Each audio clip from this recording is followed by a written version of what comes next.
Ils sont engagés, déterminés et motivés sur les lignes de front, les forces armées de la République démocratique du Congo qui viennent de nettoyer la route Bunia-Mahagi qui débouche vers l'Ouganda voisin. Plusieurs barrières de perceptions illégales des taxes érigées par les miliciens Codeco au pont Nizi vers la localité Libi ont été détruites. Ici, des véhicules déboursés illégalement 5 000 à 50 000 francs congolais aux miliciens. Fini donc cette tracasserie, a dit le porte-parole des opérations militaires en Ituri. Depuis ce jour, nous sommes sur deux fronts. Le front sud, dans le territoire d'Irumu, nous avons combattu les groupes armés FPIC où nous avons récupéré plusieurs localités et libéré la RN27 où la circulation est revenue comme auparavant. Même le centre d'intérêt économique de groupe armé Codeco est passé sous contrôle de forces armées. Les véhicules passent librement, le trafic sur la RN27 est sécurisé, rassure le lieutenant Jules Ngongo. C'est ce qui nous a amené aussi au front nord, dans le territoire de Djougou, où le vaillant militaire de forces armées vont de prouesse en prouesse, où plusieurs localités également sont passées sous contrôle de forces armées qui étaient siégées par ces renégats. Et d'ajouter, pendant cette période de l'état de siège, les FARDC ont récupéré plusieurs villages, dont Ala, Lobu, Sanduku, Gudjo, Dera, Libi, Dina, des grandes agglomérations du territoire des Djougou, jadis occupées par des assaillants. Des opérations militaires de grandes envergures sont lancées en territoire des Djougou et Irumu. Les miliciens Codeco et FPIC sont donc avertis. Depuis le 5 jusqu'à nos jours, conformément à cette mission qui nous a été confiée par le commandant suprême, ici en Ituri, exécutée fidèlement par le gouverneur de province, lieutenant-général Luboya Kashamadjoni. Depuis ce jour, nous sommes sur deux fronts. Le front sud, dans le territoire d'Irumu, nous avons combattu les groupes armés FPIC où nous avons récupéré plusieurs localités et libéré la RN27 où la circulation est revenue comme auparavant. C'est ce qui nous a amené aussi au front nord, dans le territoire de Djougou, où le vaillant militaire de forces armées vont de prouesse en prouesse, où plusieurs localités également sont passées sous contrôle de forces armées qui étaient siégées par ces renégats. Et cette motivation nous a permis également à libérer la RN27 totalement pacifiée, même le centre d'intérêt économique de groupe armé Codeco. Nous parlons de Libye. Grâce aux opérations et grâce à l'état de siège qui ont motivé nos éléments, et voilà, toutes ces localités sont passées sous contrôle des forces armées, mais aussi consolidées par le vaillant militaire de forces armées. Et j'appelle la population à continuer à se liguer derrière son armée et soutenir toute son armée pour une victoire finale et figurante. Quoi qu'il en soit, quoi qu'il en coûte, ces renégats, vous voyez aujourd'hui, un de ces 4 matins, leur histoire sera dans le passé.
Nous sommes ici à l'état-major de la 32e région militaire. La mise en œuvre de l'état de siège est effective. Le nouveau gouverneur de la province a pris officiellement en main la coordination des opérations militaires contre toutes les forces négatives qui perturbent la paix et la quiétude en Ituri. Après la réunion d'orientation avec les officiers au centre de coordination des opérations désormais sous sa direction, le lieutenant-général Luboya Nkashama Johnny a mobilisé les troupes de l'armée et de la police réunies dans une parade mixte. La discipline, les mesures d'application et d'accompagnement de l'état de siège ont constitué les messages clés de sa causerie morale.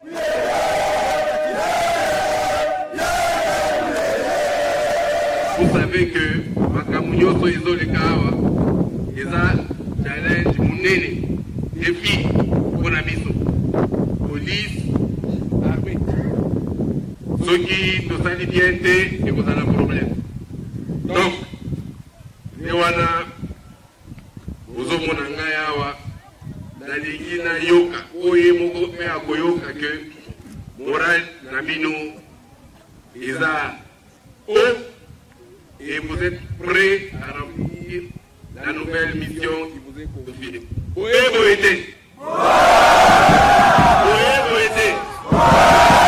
Comme vous le constatez, tous les militaires et policiers ont le moral au zénith. Ils sont prêts à suivre le mot d'ordre du gouverneur de province. Ils sont également déterminés à restaurer la paix et l'autorité de l'État en Ituri, conformément aux instructions du président de la République, commandant suprême de FARDC, Félix Antoine Tshisekedi Tshilombo. Commandant suprême, le chef d'état-major général, qui va changer quand même ma condition. On voit qu'il y a de la différence. On s'occupe de l'homme et on s'occupe aussi des opérations. D'abord, c'est l'homme qui est au centre et à Makamunyoso. Cette parade mixte est intervenue juste après la cérémonie de remise-reprise au cabinet du gouverneur de province. Toute la cour intérieure du gouvernorat de l'Ituri est garnie d'hommes en uniforme. Le décor est donc planté pour accueillir le nouveau gouverneur militaire de la province, le lieutenant-général Johnny Luboya Nkashama et son adjoint, le commissaire divisionnaire Alonga Boni Benjamin. Situation sécuritaire, économico-financière et administrative de la province déclinée, place à présent à l'échange des signataires et procès-verbaux de remise et reprise entre le gouverneur militaire entrant, le lieutenant-général Johnny Luboya, et les sortants, le vice-gouverneur Chalo Doudou Martin, faisant l'intérim du gouverneur Bamani Sampéchi. Une cérémonie ponctuée également par la remise des clés des bureaux, du charroi automobile et du sceau officiel de la province. Les nouveaux patrons de l'Ituri appellent à la mutualisation de toutes les forces de la province pour rétablir la paix et la sécurité en Ituri. Ça serait une très grande mutualisation. Cette grande mutualisation va inclure les forces vives. Cette grande mutualisation va inclure les politiciens, la société civile, de sorte qu'ensemble, nous allions vers que cette réussite soit la réussite de tout le monde. Mais parce que nous sommes là d'une façon ponctuelle, je ne peux pas me débarrasser de tout le personnel ici. Et que donc, je ferai, mon adjoint et moi, on fera tout pour que la grande partie puisse participer à ce travail. Une visite guidée des différents bureaux et services rattachés à l'exécutif provincial a sanctionné cette cérémonie. Le travail peut donc commencer. Info 243, la référence de l'actualité. Info 243, la référence de l'actualité.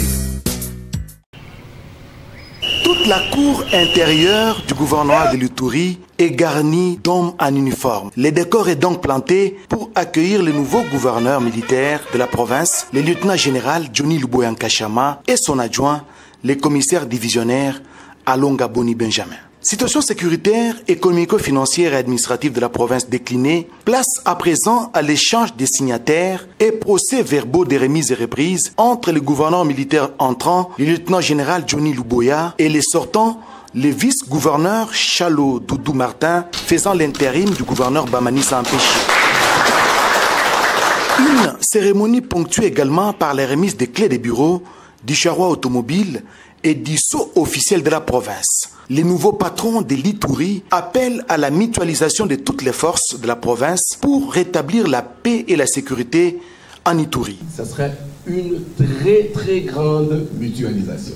Cette grande mutualisation va inclure les forces vives. Cette grande mutualisation va inclure les politiciens, la société civile, de sorte qu'ensemble, nous allions vers que cette réussite soit la réussite de tout le monde. Mais parce que nous sommes là d'une façon ponctuelle, je ne peux pas me débarrasser de tout le personnel ici.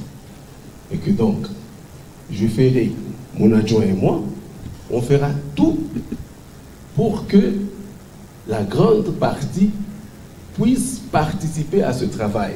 Une visite guidée des différents bureaux et services rattachés à l'exécutif provincial a sanctionné cette cérémonie. Le travail peut donc commencer. Monsieur le gouverneur de la province de l'Ituri.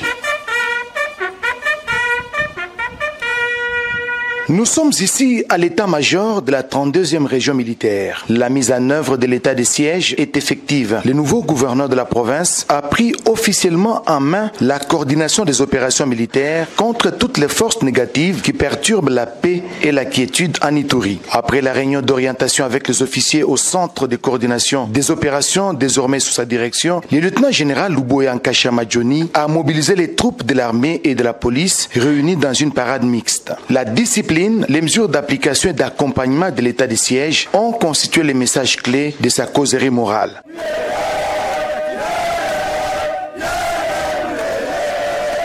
Vous savez que Makamunyoso Izolekawa est un challenge munene, défi pour la mission.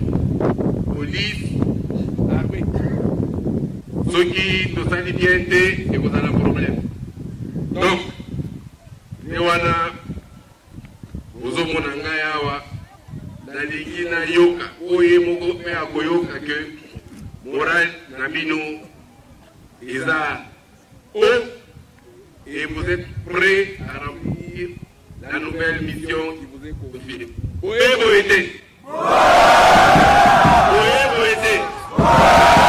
Comme vous le constatez, tous les militaires et policiers ont le moral au zénith. Ils sont prêts à suivre le mot d'ordre du gouverneur de province. Ils sont également déterminés à restaurer la paix et l'autorité de l'État en Ituri, conformément aux instructions du président de la République, commandant suprême de FARDC, Félix Antoine Tshisekedi Tshilombo.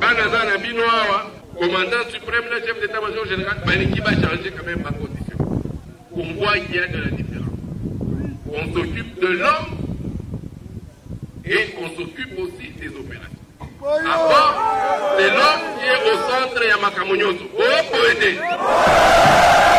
Cette parade mixte est intervenue juste après la cérémonie de remise reprise au cabinet du gouverneur de province. Sous le haut patronage de son Excellence Félix Antoine Tshilombo Tshisekedi, président de la République démocratique du Congo, la société Congo Railway Development AG lance officiellement une étude de faisabilité de la mise en concession de 10 000 km des infrastructures ferroviaires et de l'exploitation de l'activité de voies ferrées en République démocratique du Congo. Ville-province de Kinshasa, c'est bien ici que se déroule la toute première conférence de presse de Congo Railway Development AG. Nous sommes ici aujourd'hui pour la réalisation d'une vision. Et c'est une vision de le chef de l'État pour la industrialisation de votre pays ici. Mais c'est aussi une vision de beaucoup de gens congolais. Et nous dire, c'est un projet de le Congolais pour le Congolais. Il s'agit de 10 000 km de nouvelles lignes de chemin de fer pour relier le 26 provinces dont dispose la RDC. Un projet évalué à plus de 20 milliards de dollars américains, financé par la société Congo Railway Development AG pour une période de 30 ans. Congo Railway Development AG, également appelé Congo Railway, ne vient pas accaparer les entreprises publiques ferroviaires existantes. Au contraire, elle vient s'associer avec elles afin de reconstruire et de rallonger les infrastructures ferroviaires existantes, les équiper les exploiter ensemble en vue de répondre aux besoins légitimes de mobilité de biens et de personnes dans notre pays. Avec une portée régionale très considérable, cet ambitieux projet vise également à faciliter la connexion des 9 pays voisins qui entourent la RDC, stratégique pour le développement du pays, mais aussi un moteur qui va stimuler la compétitivité de l'économie nationale, afin de renforcer le volume des exportations du pays sur le plan continental. Le chemin de fer va faciliter la circulation de biens et de personnes et va accroître la mobilité des travailleurs et la diversité alimentaire à travers le pays. C'est ainsi que le fromage de Goma, qui aujourd'hui arrive péniblement par avion, atterrirait à moindre frais dans l'assiette des compatriotes de Matadi. Les bitoyo de Lubumbashi arriveront fraîchement à Kikwit. Le maïs de Kanyamakasese sera consommé ici à Kinshasa. L'huile de palme de Bujala sera consommée en Gandajika. Le lituma de Kisangani sera servi dans le restaurant de Kolwezi. Les délicieux mangoustans de Kisantu sera consommé à Popo Kabaka et les Mikebuka de Kalemi seront savourés avec délices à Guadolite. Ce projet vise également à améliorer l'indice de la main-d'œuvre qualifiée du pays, une opportunité non négligeable pour l'essor économique de la RDC, un pays aux allures d'un continent, avec une capacité démographique avoisinant les 100 millions d'habitants. Le chemin de fer, comme vous le savez, c'est quasiment l'épine dorsale du développement de ce pays, puisque, vous le savez, nous avons, par le passé, nous n'avons pas eu cette chance-là d'avoir un chemin de fer bien entretenu, faute de moyens, ou surtout faute, à la suite du manque de volonté politique. Cette volonté est là. Cette fois-ci, je crois que nous allons tous, Congolais, tous les Congolais, nous allons mettre nos énergies ensemble pour que ce projet, qui est un projet risqué pour ces investisseurs, mais ce sont des investisseurs qui savent naturellement prendre des risques, des bons risques, et je suis convaincu que les risques qu'ils viennent de prendre, c'est un risque qui sera bénéfique, puisque nous entendons, nous, honorer nos engagements. Les études de faisabilité de ce vaste projet ferroviaire sont inscrites dans une collaboration avec l'État congolais, une grande opportunité de création d'emplois directs et indirects pour le pays. Par les études préliminaires, préfaisables. And the second phase is a bankable feasibility study. Et puis la deuxième partie, c'est l'étude de faisabilité bancaire. Donc chaque partie de l'étude prendra 6 mois environ, donc une année au total. Vous allez remarquer dans ce diapo, il y a plusieurs tâches techniques différentes à exécuter. Et il y a des tâches qui doivent être exécutées en parallèle. Et ce qui est encore plus important, c'est la partie de l'évaluation de l'ingénierie, les installations ferroviaires, la construction des ponts, les tunnels, les travaux de terrassement, les signalisations et consorts. C'est la plus grande partie, au fait, de cette étude de faisabilité. Congo Railway Development AG sera sans nul doute l'un des concepts le plus connus en RDC dans les 5 ou 10 prochaines années, au regard de sa portée sociale. À cet effet, ici est de préciser que la vétusté et l'absence criante en infrastructures de base dont fait preuve notre pays constituent un frein non négligeable au développement économique, déjà dit par mes prédécesseurs. Entre autres, l'acheminement des produits vivriers produits dans les zones agricoles vers les centres urbains et occasionne ainsi une flambée des prix de première nécessité, d'où une forte dépendance de la RD Congo à l'importation. Ce regroupement d'investisseurs s'est engagé à mettre à la disposition de la RDC 10 000 km de réseau ferroviaire, dont 5 000 sont à construire et 5 000 autres à reconstruire et à moderniser. C'est un projet qui est salutaire. C'est l'occasion justement de relancer l'économie du pays et les infrastructures même au niveau national. Avec le nouveau leadership que nous avons à la tête du pays, voilà que les occasions se présentent pour que nous puissions aller de l'avant et faire beaucoup mieux que ce que nous avions avant.